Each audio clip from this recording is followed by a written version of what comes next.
Nathan, I wanted to thank you so much for joining me on the You're Not Alone podcast today. And I have to say that I always say that I'm really excited to have every guest on, which is always true because I love doing this podcast and I love meeting people and hearing their stories and being able to share wisdom and glean insights into challenges that people have overcome. But I was telling you, I got your book in the mail over the weekend and I had a chance to start reading it, Toy Cars, and it's such a gut-wrenching but important story. And so I just want to thank you so much for coming onto the podcast, for being an advocate, for I don't want to spoil it, but being an advocate out there speaking.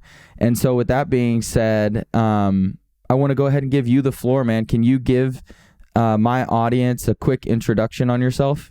Sure. Mate, thank you. Thank you for having me on. And I apologize for the siren. I'm in New York, so it's going to be sirens every few minutes. But I'm from Australia.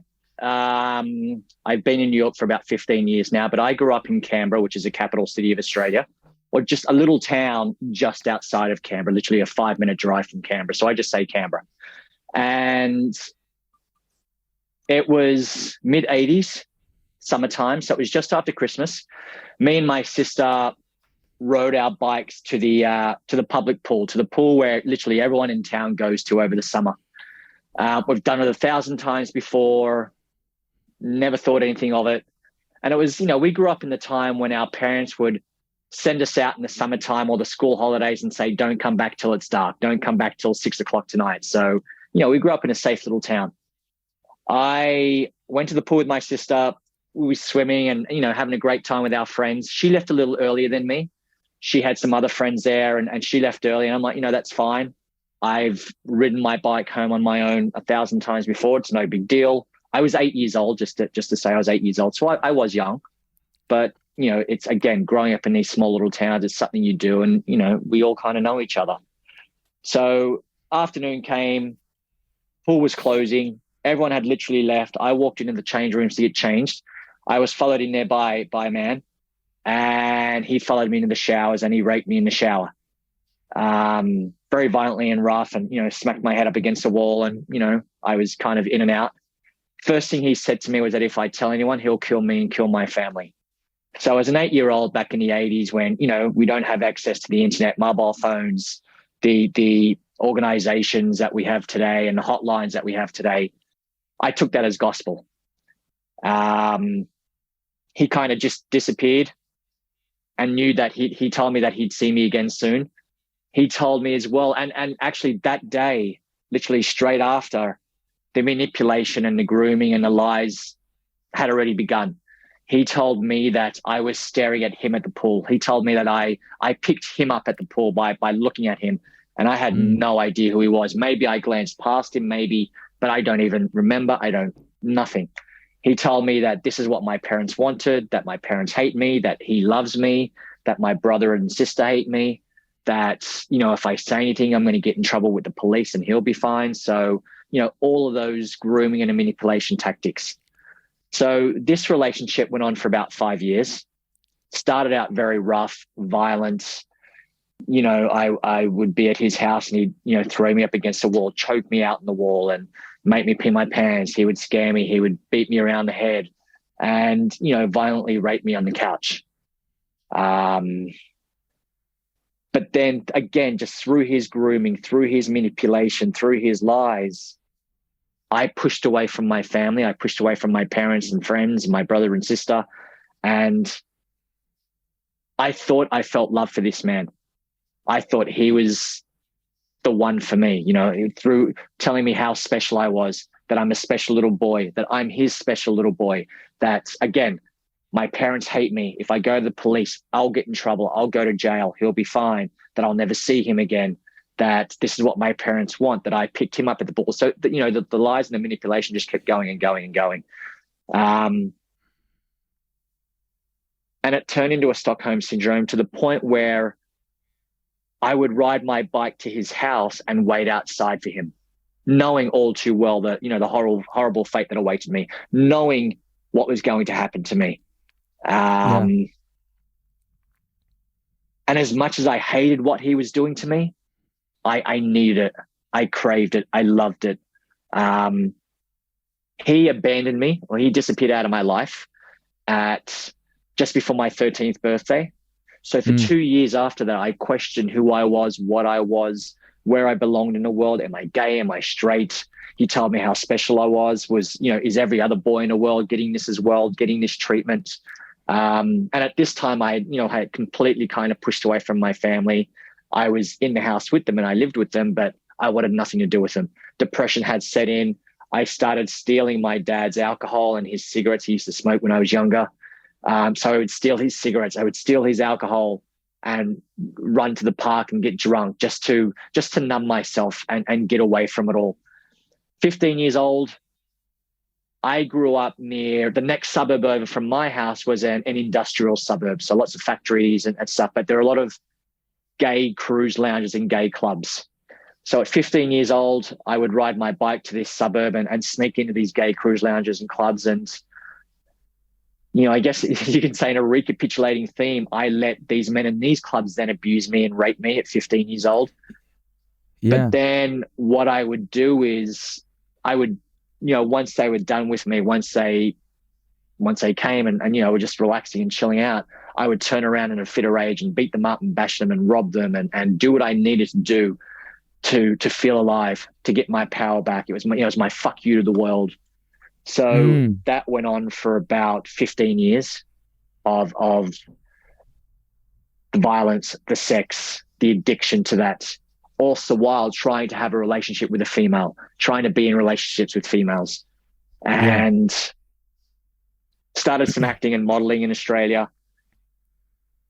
I got invited out to New York just, in my mid-20s to do some acting and modeling here. So I went to acting school at HB Studio here in the West Village and hoping to get away from my past, to get away from what I went through. I can start a new life in New York, start fresh. But, New York, it's everything you want, cheaper, quicker, more accessible. So I fell back into it, and I fell back into it harder to the point where I was shooting heroin, I was smoking crack. Before leaving Australia, I did get into the drugs, a lot of cocaine, a lot of speed, acid, ecstasy. So I was doing it all. But when I came to New York, I fell into it harder. I was deep and heavy into my depression, tried killing myself, struggled with suicidal ideations daily. I hit rock bottom. I think I was 32 years old. So after being in New York for a good 3, 4, 5 years, I'd hit rock bottom. And my best friend at the time is this girl who I went to school with, Canadian girl. She was here for acting as well. So we went to acting school together, but she was done with me. She wanted nothing to do with me. I kept pulling her down and, she could see the destructive mode that I was in. So she said, Nathan, I'm done with you. We can't do this anymore. I don't want to be your friend. I'm out. And I knew I had to do something there and then. Otherwise, I was going to end up dead, end up in jail, end up in a gutter somewhere with HIV, AIDS, something. So I remember it like it was yesterday. We went to a cafe in the West Village. It was just after my birthday in February. It was freezing cold. She was already there, sitting in the middle table of this cafe. And I walked in there, saw her, and she was very cold. And Nathan, what do you want? I'm done. I don't want to be your friend. I'm like, listen, I need to tell you something. And I still couldn't do it. It was hard for me to get it out. So then she's like, all right, well, I'm done. If you're not going to talk, I'm out. So she got up to leave and I just grabbed her and I said, I was raped as a kid. So for the first time, it was 25 years. I kept it a secret. I didn't tell a soul for 25 years. I told her I was raped as a kid and you were the very first person I've told. I didn't go into all the detail of the violence and sex with men. I told her about the drugs and the alcohol and the addictions and stuff like that. So she sat back down. I was bawling my eyes out. She was, she cried. And I remember when I was done and I took a breath, I looked around and literally every table around us had stopped their conversation and was just staring at us. Because I'm sure I was probably talking pretty loud. I was crying. and everyone was staring. And it was just one of those surreal moments. But once I told her, the weight lifted off my shoulders, and I was just, I wasn't free of it. I still had a lot of work to do, but just being able to say it for the very first time, really, it changed something in me. So then she helped me find a therapist. I was in therapy. Then, my therapy had a group therapy class. So I started group therapy with her as well as one-on-one rehab. I started AA, Narcotics, Sex Anonymous, but I dropped the sex and the narcotics and stuck in AA because AA kind of encompasses all of them. And that was 12 years ago. So I'm still, still doing my therapy, still in it. And it's an everyday thing. It's not great. I've spoken about it. I went to therapy for 6 months and I'm out and I'm good and I'm free and I'm fresh and I can start my life. It's an everyday thing of learning who I am and learning about my past and what I went through and just evolving with it and moving forward with it. So, it's been a journey and it's been tough and I've been to hell and back. And like I said, tried killing myself, the violence, being beaten up, being raped, all of that stuff. So in a nutshell, that's kind of my story. Yeah. And it's a hell of a story, man. I mean, I know that you sort of gave the cliff notes on the manipulation that took place, but like I told you, I'm about 55 pages into the book. And I think it can't be understated the manipulation that takes place when somebody is being sexually assaulted at a young age. I mean, you were 8, 9, 10, 11, 12 years old. I mean, you're a kid. And you don't have a worldview. You talk about it in the book, but like, you don't know what love actually feels like, what it's supposed to be, how adults and people are supposed to treat you, like, and so you're and I remember you like sharing, you were sharing your inner cognitions, your thoughts, and just the internal turmoil of being so you didn't know what to believe because you had been so manipulated by this man. Yeah, no, I didn't know what to believe. And like I said in talking about my story, I didn't know what was real. I didn't know what was right. He told me how special I was. I'm his special little boy, that this only happens to special little boys. So was I special? Was this happening to any of my other friends? And I never spoke to any of my friends about that. And then, I would go home and just live the life of an actor, so to speak, because I would just pretend I had this normal little life. And I did it to protect myself and I did it to protect my family because he said he would kill them. And every day I saw him, or every day I saw this man, the manipulation got worse and worse, and the grooming got worse and worse with the lies and just the repeated, or him repeatedly telling me that this is what I want, that this is what my parents want. My parents hate me. My parents think I'm a naughty little boy and I'm a liar, that he's the only one who loves me, that he's the only one who's going to take care of me. And then, with us starting out in a very violent relationship, he wouldn't talk to me. He wouldn't offer me food or give me drink. It was just the act of sex and him, getting his way and getting what he needs out of me. And it was a power thing. To then him actually putting his arm around me, wanting to have a conversation, giving me a packet of chips and a drink. Instead of, and it's the little things, but instead of raping me on the couch, he would take me into the bedroom now. It was always on the couch, but now he would put his arm around me and walk me into the bedroom. Yeah. So it was just those little things that made me want to be with him and made me love him or thought I loved him and made me want to spend time with him and not with my family. And, the experts and the statistics always say that if you're raping one kid or if you've raped one kid, there's always another 10 out there that you've abused or you've manipulated. So, I know he's had practice on other kids I know he did this with other boys as well, other children as well. He's dead now. He is dead. So you knew who he was? I didn't at that time. I didn't know who he was. And to fast forward this whole thing, I didn't know who he was until I had a massive article come out about me in Australia, in a major Australian newspaper. And it went Australia wide online, and it was a full middle page spread in the Sunday Times. So it was, the major newspaper, a full spread of me, a full page photo of me, then my story. And my mum grew up in the town. My dad didn't. Mum grew up in the town. So when the story came out, a lot of mum's friends who she went to school with, mum and her friends all started talking. And, there was, as there is in these small towns, there's always gossip about he's a pedophile, or she's this, or she's that, she's a drug addict, she's an alcoholic, whatever the situation was. Right. So I think there was probably talk about this man, and there was one or two other men in the town who was done for pedophilia or abuse on young boys. So I remember I went home one day and mum was sitting there with her friends. It was kind of like an intervention, but it wasn't. There was mum and I think two or three other friends sitting around waiting for me. They got me in there. They sat me down, asked me a bunch of questions. And I think it was then when I realized who he was or what his name was, because as an 8-year-old kid, he never told me his name. Right. He never said, "Hi, my name is Bob," or whatever the fuck it was.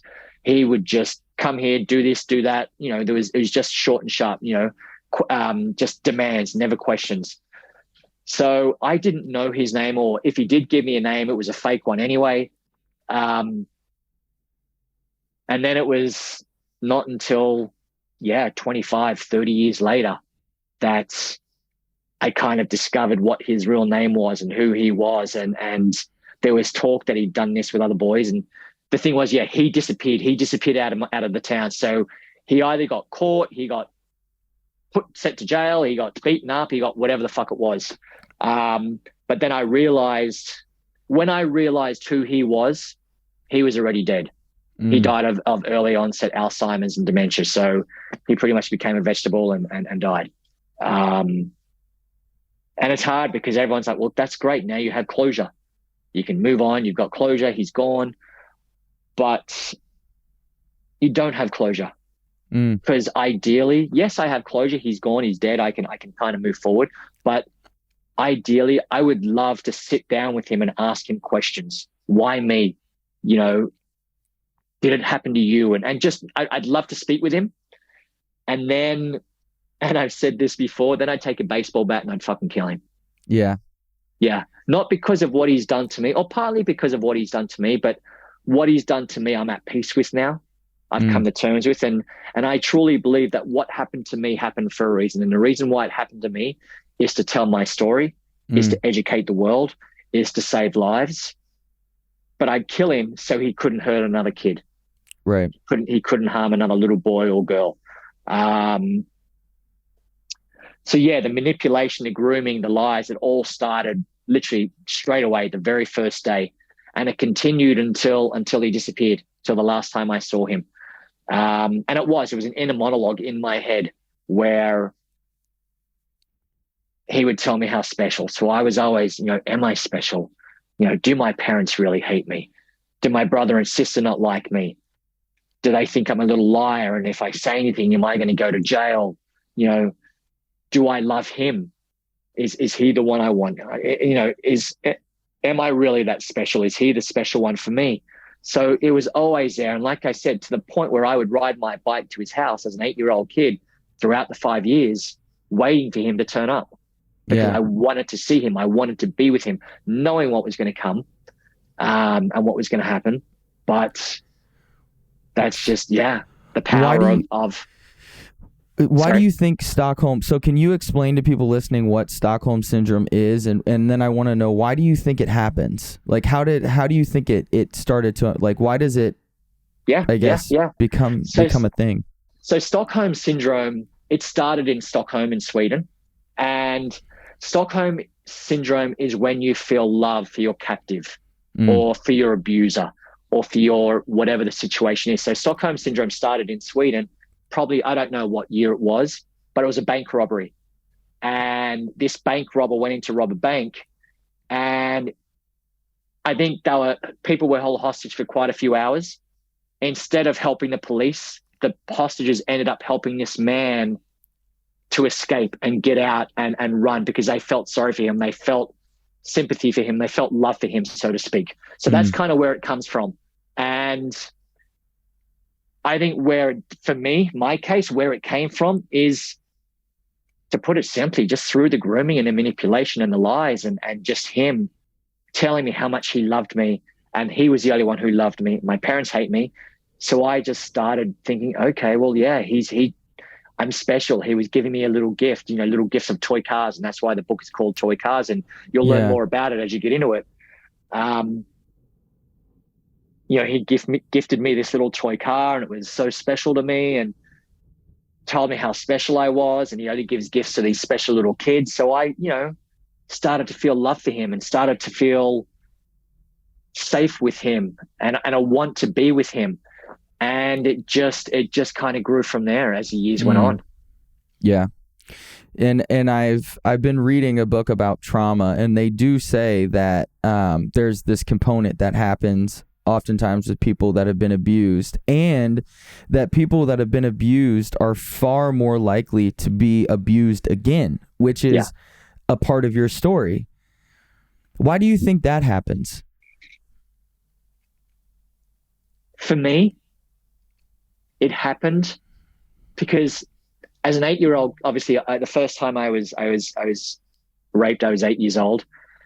First time I had consensual sex was with a female, and I was 17. So for the first 9 years of my life, I was being abused and raped by men. So for me, it was just. Can you repeat your question? Repeat your question one more time.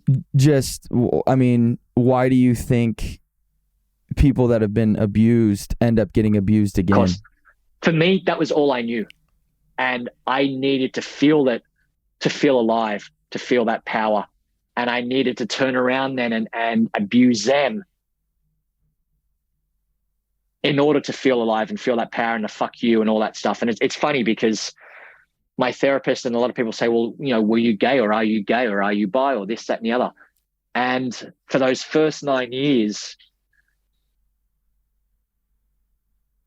all the abuse I had with men and the sex I had with men, there was never any intimacy. I wouldn't touch you, caress you, kiss you, hold your hand, want to hold you. It was just the act. Yeah. I needed the act of it because that's all I knew. Right. And it became an addiction, so to speak. So yes, this man did it to me.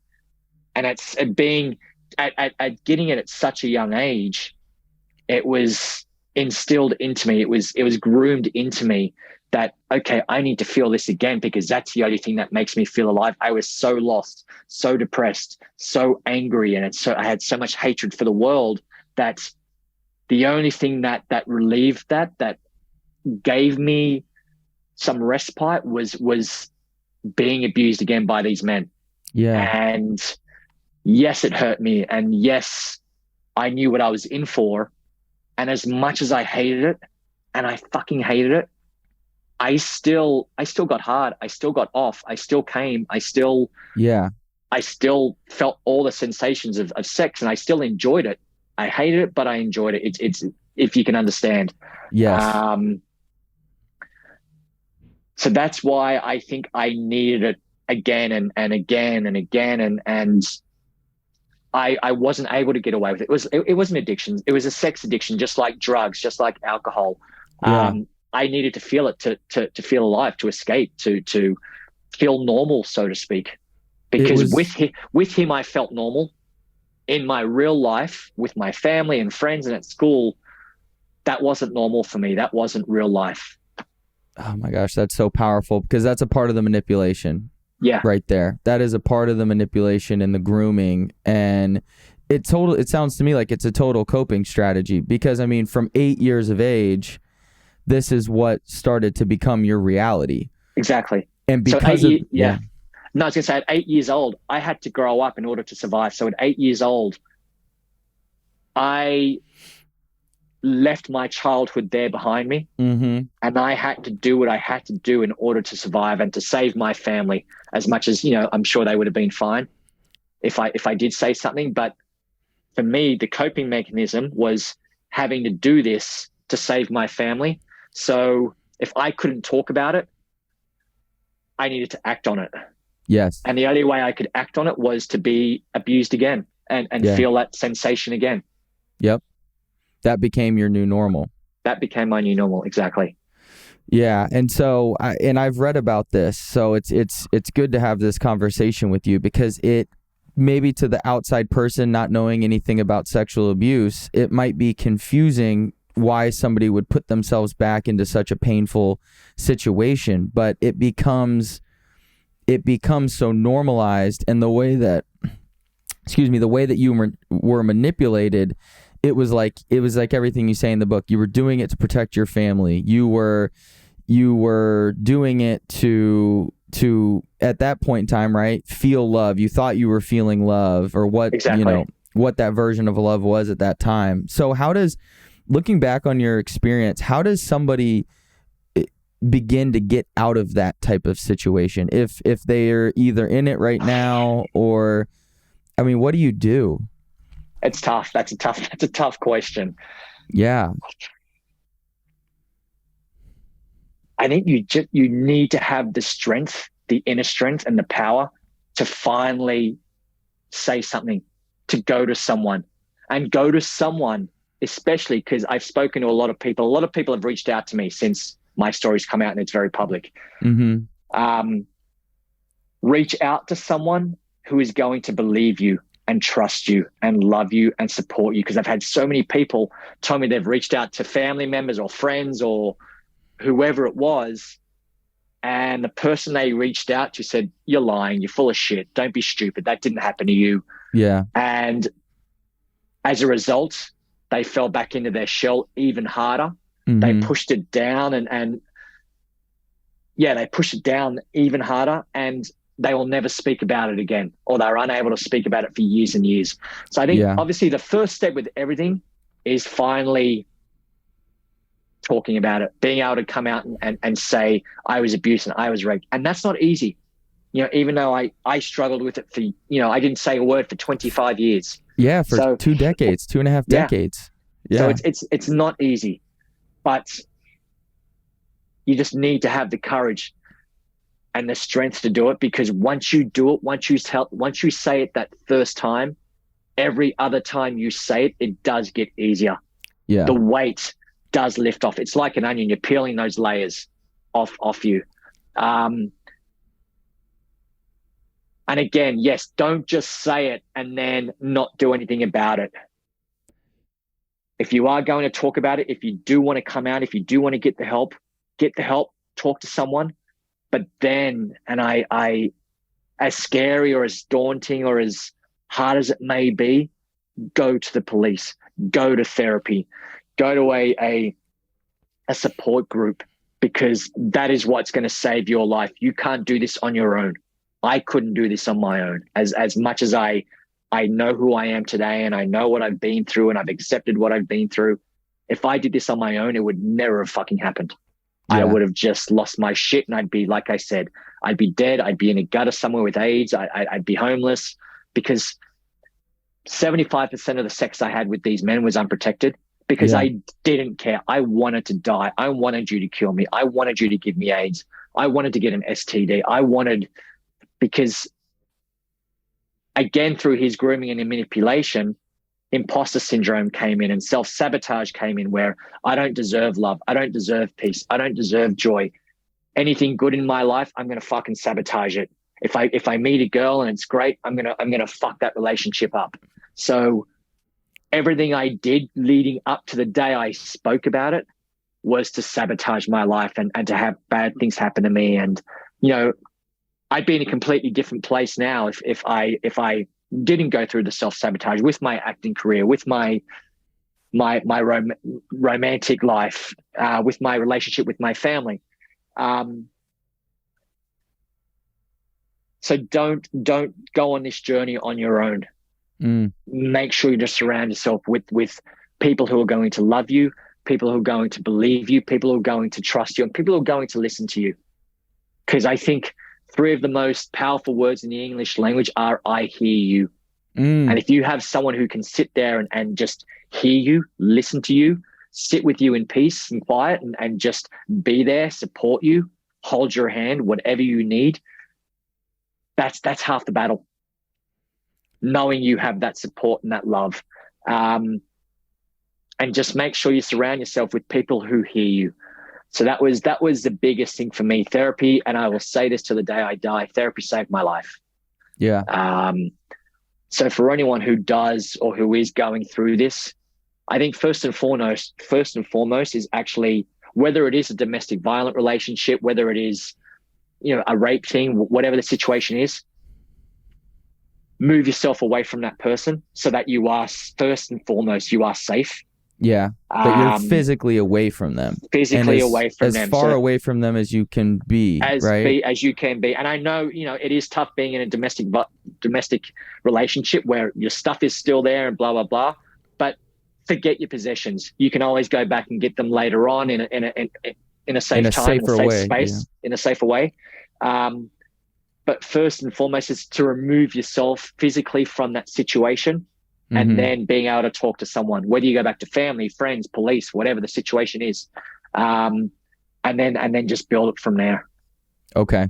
So the first thing is to remove yourself from the situation, get as far away from the abuser as possible, which makes a lot of sense. But I think it's important for people to have that awareness, like you might think that you love that person or that person loves you, but there was something inside of you that, because you talk about it in the book, you knew that you hated him, and there was something that didn't feel right. It didn't feel good. The thing is, and this is what I went through, and a lot of domestic violent relationships and everything else. It's the emotional and mental abuse is 10 times worse than the physical. Yeah. Yes, the physical can kill you. Don't get me wrong. That's wrong. Physical abuse can kill you, but the bruises will heal. The broken bones will heal. But it's the mental and the emotional. That's what fucking kills you. Yeah. That's what's going to drive you to the addictions and to the extreme. Because through his grooming, through his manipulation, and I've spoken to women since my book has come out who have been in domestic violent relationships who said, I couldn't leave him because of his grooming and his lies and manipulation, telling me how ugly I was, how fat I was, how no one's going to want to be with me. He's the only one who's going to want to be with me. And this is, part of what my man said to me. So the emotional side of it is worse than the physical, because you can heal from the physical. But the emotional is what sends you crazy, is what drives you and pushes you pushed me to shooting heroin and smoking crack and selling my body for sex and wanting to go back for more as a young kid. It was the emotional side of it. It wasn't the physical. So yeah, that's why you need to remove yourself so that this person isn't there to manipulate, lie, groom, all the rest of the shit that comes with it. Yeah. Okay. I think that's really important for people to hear, because it's so true. I mean, once you're trapped in the manipulation, it's tough to know what's up and what's down, and what is normal interaction between two human beings that care and love each other. So I think that's really important. Then the next step is, once you've removed yourself, opening up to somebody that you trust and that will believe you and will just have your back and listen. Will have your back. Yeah. Are there any tips that you have for people to find somebody that will actually hear them? I mean, anything that you've just over the years you've picked up from talking to other people, what you learned in your own journey? Obviously, everyone's relationship with family and friends is different. If if it's not a member of your family and you have a very loving and supportive family, go to them. But if you're not sure of that situation, call a hotline or go to the police, or, there are so many organizations now and stuff that you can call, or you can walk into and say, listen, I've been raped or I'm being abused, or my husband or my boyfriend or whatever the situation is, or my partner is physically, mentally abusing me. I'm gonna Google sexual assault. Yep. Sexual assault hotline. Yeah. And immediately, now I know that you're in the U.S. too right now. I'm sure there's gonna be a hotline for Australia too, or Absolutely. wherever you are in the world. Yeah. But I literally just Googled sexual assault hotline, and a number right off top just popped up, available 24 hours. Okay. So yeah, if you call them, these are very good trained counselors, speakers who are going to sit there with you. They will then put you in touch with other people, whether it's the police, whether it's a safe house, whether it's whatever the situation is. So there are a lot of avenues today compared to, like I said, in the mid '80s when it was me. Yep. There was nothing like this. Yep. So yeah, just again, whether it be family, whether it be a school teacher, whether it would be the police, whether it would be whoever it is, an employee or just your best friend, depending on your situation. And that's, I've had hundreds of people reach out and tell me their story and ask me what they should do and this, that, and the other. And what I always say to a lot of people is that I'm not a therapist. I'm not a trained counselor. I'm not. So take what you want from my story, but you need to go on your own journey. I can kind of give you advice or kind of help you or help you along the way or put you in touch with a therapist or put you in touch with a hotline or whatever the situation is. But I don't know your family dynamics. I don't know where you are, what you're doing. So I don't want to give you advice or tell you what to do. You do it, and then it backfires or you end up killing someone or you get killed or whatever the situation is. I'm talking extremes. Right. But I always say, read my story, take what you want from it, but you need to go on your own journey. And I'll always be here for you. You can always reach out and I'm always going to support. But, it's ultimately it's up to you. I can't do it for you. And it's like an alcoholic. If you want to quit alcohol, you need to want to do it yourself. Yeah. And that goes with everything.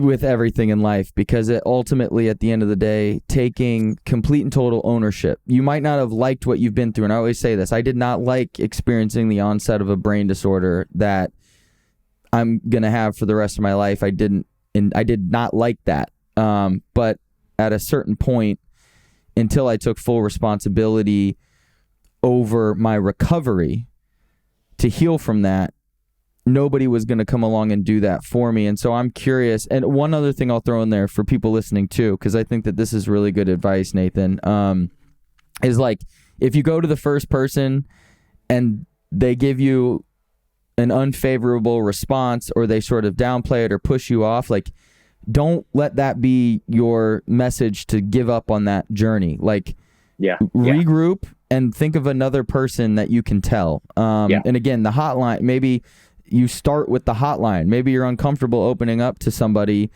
personal in your life and you just want to practice on somebody that you'll never have to see, never have to speak to again if you don't want to. So you just start with the hotline, and we just Googled it here, and it's the numbers right there. So something to consider there. So once you opened up to your friend in New York, the healing journey begins. That's what I always say too, because once I opened up to my parents about what I was struggling with, the healing journey began. So I know that there's a lot of different paths that somebody can take, but what did your healing journey look like? What were the different healing modalities that you've tried and what's been helpful for you? Yeah. So I opened up to my friend. She helped me find a therapist. And that's another thing as well, is if you are going to go to therapy, don't just go to the first one. Don't just match up with the first one. Go and see 2, 3, 4, 5, however many you need to see to get your match, to get your person. I went through about 3 and I found my first one. Someone who you kind of mesh with and you understand. And for me as well, what's important for me is you can be book smart and you've read every book in the world, but if you haven't lived, if you haven't been through anything, any kind of trauma, then you don't know. Like, you don't get it. You haven't felt it. Yes, you can read about it, but you haven't felt it. So I always had a few questions for my therapist as well to ask them. And, most of them were pretty honest and real with me and said, yeah, I've been through some trauma. They didn't go into their detail, but, some said I was abused as a kid or domestic violence or whatever the situation was. So yeah, always make sure you can match up with the right therapist. I think that's very, very important. Someone who again, who's going to have your back, because there's a lot of shitty therapists out there.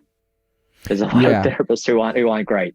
Yeah, and I think that's important to say, and that keeps it real. Is just it's not one size fits all. They're not jack of all trades. It's not that like you can show up with any challenge and it's any therapist you meet with can solve any problem. I mean, they specialize in different types of treatments and talk therapies. I mean, how did you end up landing on a therapist? What did you see in that person? It's funny. I had three. The first, I rang all three and I said, I need to see a therapist. I didn't go into great detail, but I just said, listen, I was abused as a kid for many years. I just came out about it now. I need help. One therapist just didn't give back to me at all. The other one I had a chat with. It was another male. And I just didn't like him. We didn't mesh. We didn't connect.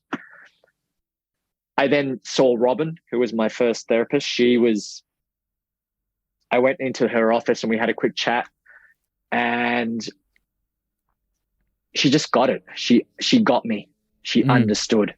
So going back to your question, yes, I started with therapy with Robin. And then, like I said, she had a group therapy session, which there was 5 of us, but I was the only one who was sexually abused. Everyone else had been through their own thing. So it was a great mix of people. And I really loved group therapy because you learn just as much by listening, by sitting and listening. We all had a story, and trauma's all relative. It's all the same. It's all about how you deal with it and how you get through it. So, there was 4 guys and 1 lady. One had HIV and his partner just died of cancer. Another one was a sex addict. Another one was a young kid who'd been bullied his whole life and would write poetry. There was me. And then there was a female who was a fashion designer for a huge, huge fashion house. She lost her job in 2008 during the financial crisis. And now she was a bartender, or she became a bartender and became an alcoholic. So it was just a great mix of people. And that was tough. That was challenging because I was the only straight person there, or as straight when I say straight, because I was still kind of working on my sexuality. But everyone there was gay. The female was gay, and the other 3 guys were gay. So I went in there and I told them all my story, and I told them how I would go to these cruise lounges and clubs and beat these men up. And these men hated my guts. They wanted nothing to do with me. They thought I was a homophobe and I hate gay people and I want to beat them up. But once they understood my story, they knew that's not what the situation was. It wasn't these poor men that I was beating up. It was my rapist. Your abuser. My abuser, but I had to take it out on someone else. So then through that, I started doing AA. I did narcotics and Sex Anonymous, but I dropped those after about a month or 2 and just stuck with AA because that kind of covered all of them. And again, AA, you're in there with a group of sometimes 10, 20, 30 people, all telling their story, whoever wants to share that day. And again, you learn so much and you grow so much and you have the support. And the great thing about group therapy, the great thing about AA and these support networks is that there's no hierarchy. Whether you've been in there for me, for a day, or you've been in there for 20 years and you're 20 years sober, we're all on the same level. You're not my boss. You're not better than me. You're not, we're all on the same level. We're all in there for the same thing. We're all in there to learn, to grow, to evolve. And one of the most important things I learned in my therapy and in my time is that, I still suffer my depression. I still go through my bad things and my thoughts and everything else. But when these bad thoughts hit me, instead of throwing them away straight away and pretending they're not there, I sit with them, see where they hit me on my body, and see what they do to me. So I'll sit with it for a day or two, however long it lasts. Yeah. And then I'll move forward with it. I'll learn from it. I'll educate myself with it. I'll grow with it. I'll evolve with it. And I think another thing that's very important for people who are starting out and who are starting to go through this is to breathe. Breathing is so important, because breathing just, when you get anxiety, or when you have a panic attack, or when you have depression, you breathe really quick, fast and heavy, and you can't control it, and you're about to lose your shit, and you can faint, or whatever the fuck you do. You lose your mind and you go crazy. But if you breathe, it brings you back down into your body. It grounds you. It supports you. It keeps you safe. It keeps you strong. It keeps you calm. So breathing is an important thing. People take it for granted, but it's so important. And I think one of the most important things I learned in therapy, there were 2 or 3 things. One of the most important things I learned in therapy was, my therapist said to me, Nathan, if you could go back today and speak to your 8-year-old self, what would you tell them? And I would and ah about it, and I don't know. And she would kick my ass, and she would fucking keep on me about it. She wouldn't let it go. And then it just came to me, and it just fucking, it hit in me. The session or in out the of session, the session? in the session. And it changed everything. It changed everything. And it wasn't your fault. If you could go back, or if I could go back and speak to my 8-year-old self, I would tell him it wasn't your fault. And that changed my whole mindset on imposter syndrome, on self-sabotage, on shame, anger, hatred, ego. Because once I realized it wasn't my fault, again, the weight started coming off, and I understood my relationship with this man. I understood my relationship with my family, with my brothers and sister, with friends, with lovers. A big thing again is forgiveness. Yeah. If I didn't forgive myself for the shit I'd done and the stuff that was done to me. Yeah. And I'm still in this process now, but I had to forgive this man, because if I don't forgive, and I'll never forget it, obviously, but if I don't forgive, the anger and the hatred is going to live with me forever. And I am not going to be able to move forward. I'm going to be stuck in this anger, in this position of anger and hatred. I hate the fucking world. I hate this man. I hate everyone. I'm not going to be able to trust anyone. I'm not going to be able to love anyone. I'm not going to be able to move forward. But once I was able to forgive myself for what was done to me, and to a certain extent forgive this man for what he did to me, I was able to drop the anger and the hatred that I fucking lived with my whole life. I was able to kind of let it go and to move away from it. And another big thing for me to get closure, even though, my man was dead, I was never going to be able to see him again, was, and this is a whole story in my book, and I'll talk about it now. In group therapy, my therapist went, to the whole group, said, I want you to talk about something that you're proud of, something that you've achieved in your life. Think about it and come in next week, whether you come in with, bring something in if you want to, or just talk about it. So that was the end of the session. We came back in next week. Everyone had their thing. One dude was a huge ad executive. So he brought in his portfolio of all of his major ads that he's done, and you see him on the TV here in New York all the time. Another guy, the sex addict, was a singer, so he brought in some of his songs and he sang a song. The short little guy had a book of poetry, so he brought in poetry, and the lady brought in her portfolio of all her designs and stuff. So everyone had their stuff, and I was last to go. And halfway through, I started crying, and it just fucking hit me, and it was just building and building, and I'm like, oh, fuck. So then it came to my go, and the therapist asked, all right, Nathan, what do you have? What something that you're proud of, something that you've achieved in your life? And it fucking hit me. And I'm like, you know what? I have absolutely nothing in my life, in my 32 years of existence, that I'm proud of or that I've achieved. And as much as I'd hit my my lowest points in my life before that. There were 3 or 4 times. This was the lowest that I've ever fucking felt. I wanted to dig a grave and just fucking bury myself in it. And I'm in the safe space of therapy. I wasn't out getting beaten up or beating someone else up or anything like that. It was in the safe space of therapy where I felt the worst I've ever felt in my life. And what happened from that was the young kid who had been bullied, or he was my age at the time, but everyone else was a few years older than us. He'd been bullied his whole life. This guy was bullied so bad, he would never brush his teeth. He would never use deodorant. So he just fucking, and I say this with all the love in the world, he just stunk. Yeah. And he didn't take care of himself. But this smelly motherfucker leaned into me and said, Nathan, you are here. This is what you've achieved. This is what you should be proud of. This is the most important thing in your life, is being here. And that's when I realized that showing up is what mattered most. I showed up. I took ownership. And that was another big thing in moving forward as well, is own your shit. The good, the bad, the ugly. And once you take ownership, you are able to let go of the shame, of the ego that build from within. So once I took ownership, that was a massive, massive step forward for me. So these are all things that I've learned in therapy, the major things. And then the last thing was, again, in group therapy, my therapist said, all right, write a letter to your abuser or to your traumas. Yeah.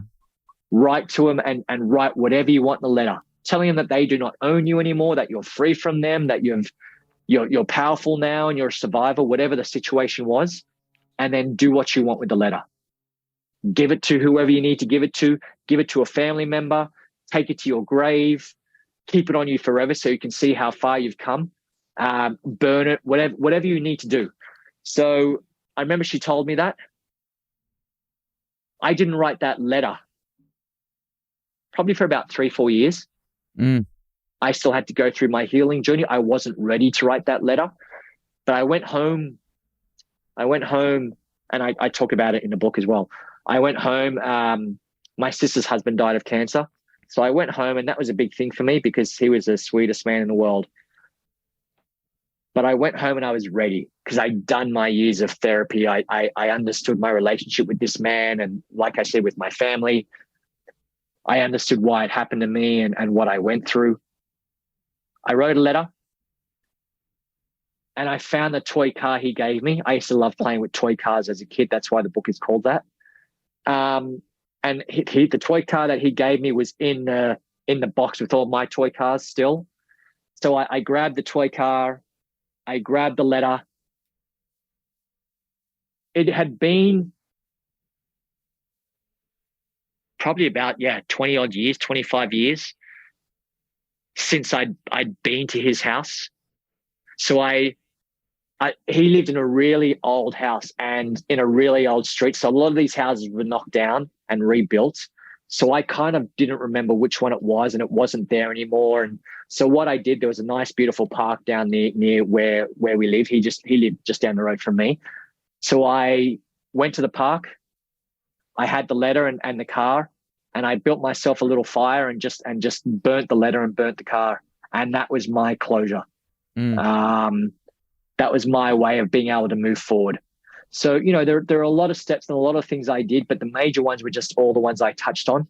And understanding masculinity, understanding vulnerability, being able to cry, being able to communicate how you feel, and being vulnerable is another thing that saved my life, sorry.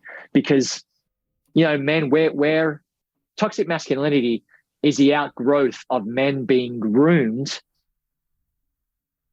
So society grooms men into believing that vulnerability is weak. It's not manly. But that's not true. The more you're vulnerable, the more you're able to communicate, the more you're able to share the darkest secret of your life, the more powerful you are. And the more you're going to connect to your husband, your wife, your loved one, your family, your therapist, whatever the situation is, whoever you're talking to. There was a recent study done on the tears, not happy tears, But the tears we shed from shame, anger, hatred, depression, sorrow, whatever the situation is, there were enough toxins and poisons in these tears to kill a rat. So imagine the effect that has on us as humans and as males when we hold these tears inside, when we don't fucking talk about our shames, and when we don't talk about how we're feeling and our vulnerabilities, and I feel like shit today, or I feel this way or that way. And we don't talk about it. That just sits inside us, and that just builds and builds and builds until you hear these stories of these men going on a rampage or killing their wife and their children, or whatever the fucking situation is. So the more vulnerable you are, the more you're able to communicate, the more of a man you are. And, you speak to most women, speak to your wife. And I've learned this through my past relationships and someone that I've just met now. She said to me, and a lot of these other women have said to me, Nathan, if you weren't vulnerable, if you don't open up, if you don't communicate, I don't want to be with you. I'm going to leave you if you can't tell me how you feel. So that was another big thing I learned, is just being able to be vulnerable and be real, letting go of unworthiness and fear, sitting in your shame, sitting in your anger, sitting in your depression and learning about it. That's the only way I was able to move forward with it. That was the only way I was able to learn about myself and learn about my past and about my relationship with this man. And I'll say it till the day I die. What happened to me, it happened for a reason. And the reason is to tell my story, to educate the world, to save a life. If I can put my story out there and stop someone from killing themselves, from going down the road I did of addiction and drugs and sex and violence, then I've done the right thing.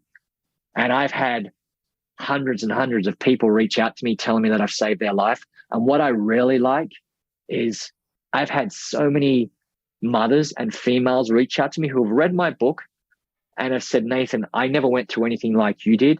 But now the way I look at my children, the way I speak to my children, the way I look at my husband, the way I look at the world has changed. And that's why I wrote this book. Yes, I have a lot of people saying, wow, amazing book. You're an amazing writer, this, that, and the other, which is nice. It's a great feeling. But what gets me more is knowing that I've changed someone's life, knowing that I've finally helped someone. Knowing that I'm a voice for the voiceless, a voice for the people who will never be able to find peace, be able to find closure, to be able to move forward. So ultimately, that's why I've done this.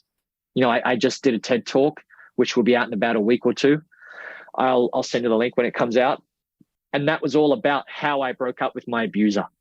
And, like we spoke about earlier, you have people who come out and say, I was molested or I was abused. But here I am today, and today I'm fucking amazing and successful, and I'm an actor, or I'm a this or a singer. But what about the shit in between? That's what we need to learn. That's what we need to know. Because yes, you're here and you're a success, but how did you get to that? How did you find that? That's what people don't like talking about, the messy part, the shitty part in the middle. And I think for us as a society, education is key. We need to educate ourselves and we need to educate our children. But in order to educate our children, we first need to educate ourselves as adults, as leaders, as a community of thinkers and doers. Otherwise, what's the point? Why are we here? And when we educate ourselves, we open our ears, our minds, our hearts. We drop the prejudice and the fear that surrounds and the stigma that surround male and child sexual abuse, because there is still a huge stigma and a huge stigma that surrounds it, and people don't want to know about it. Let's sweep it under the carpet. Let's pretend it doesn't happen. Me and my team, when my book came out, we approached a lot of the media. 95% of the media said to me, if you're a woman, we talk to you today. Because you're a male, we are not going to talk to you. Because people don't want to talk about male sexual abuse. But it's 1 in 6 men who have been abused. And you think about it. If we can stop that, we'll never stop that. But if we can help and drop that 1 in 6, it's a pyramid effect. It's a snowball effect, because these men who are being abused and never get the help and never find peace, end up becoming abusers themselves, end up becoming alcoholics, end up becoming, violent, end up becoming whatever they become. So if we can stop it from the top, then the rest of it is it's a a stream down effect. It's going to help everyone else. So that's why I'm out there as, one of the only men to be so open and public about this. And I think that's why my book is getting a lot of attention now, because as you said as well, there is no book like this with the detail I've gone into. I don't think there's anything like that out there. And, the reviews I'm getting now are great. I just won an international book award for it.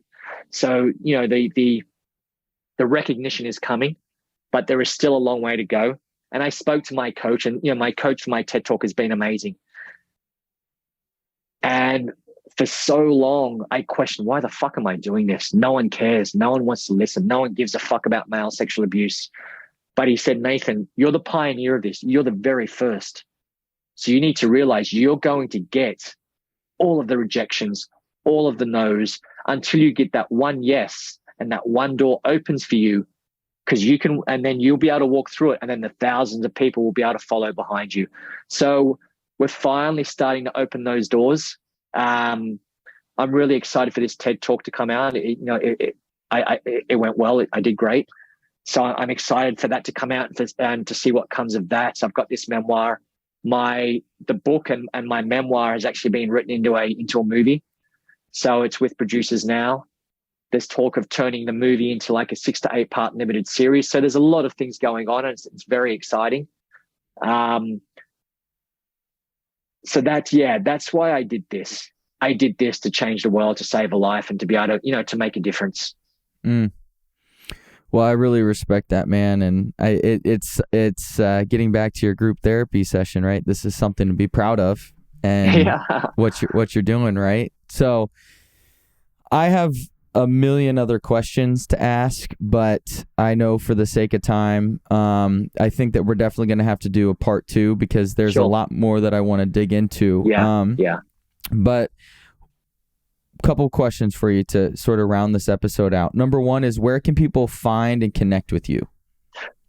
Best way to find me is probably on Instagram. Like, I'm on Facebook, I'm on Twitter, but I'm hardly ever on Twitter.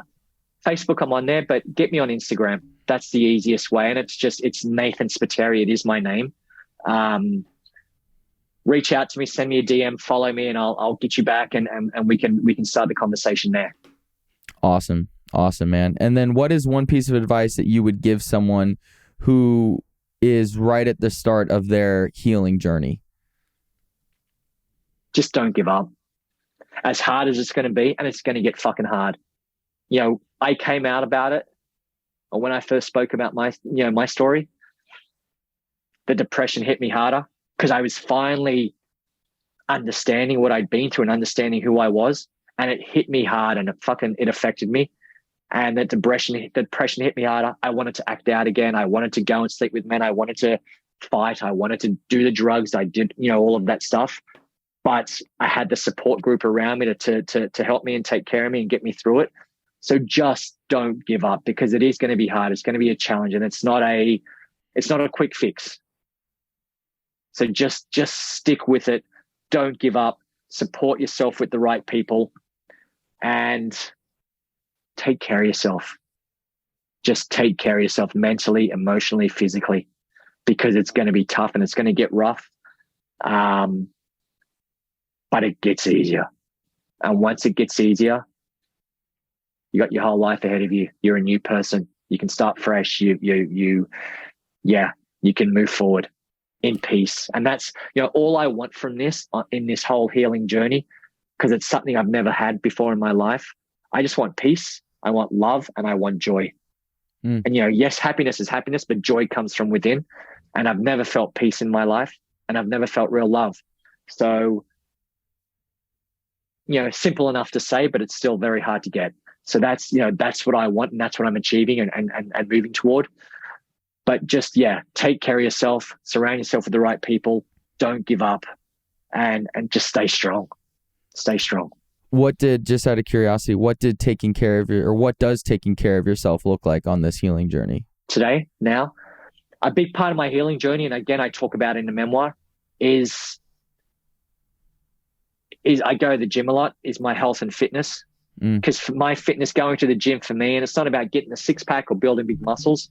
It's just about fit and healthy, because once you're fit and healthy physically, you're fit and healthy mentally as well. You're in a good place. So I do that. Obviously, no drinking, surrounding myself with the right people who are going to love me and trust me and believe me and want to hang out with me, and just doing the things I want to do. I love the theater, so I go to the theater a lot. I'm an actor, so I still surround myself in those communities. So just surround yourself in the right people who are going to be there and help you move forward.